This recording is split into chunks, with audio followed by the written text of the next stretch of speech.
Hi guys, good afternoon. Magluluto tayo ngayon ng spaghetti. Ito yung spaghetti na hinahanap-hanap palagi ng asawa ko guys. So mag-umisa tayo sa paggisa ng bawang. Tapos igisa ang bell pepper or paprika. Ayan.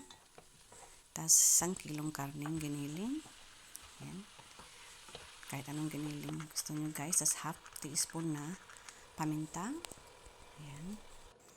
4 na tablespoon toyo or soy sauce, 2 tablespoon na oyster sauce. Ayan.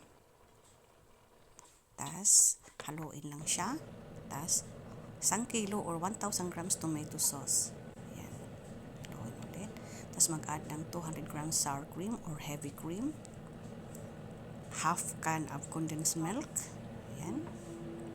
Tas, 20 grams tomato paste. 1 teaspoon vegetable seasoning powder or pampalasa at 5 slice na toast cheese.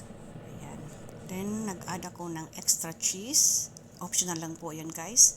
At parsley. Dried parsley ang gamit ko. So, maglagay ng enough na tubig sa pan. 1 tablespoon salt and oil. Hintayin kumulo ang tubig at ilagay ang spaghetti pasta. Drain na natin kapag luto na siya. At ayan, serve na natin. That's it guys. Thank you for watching. Bye.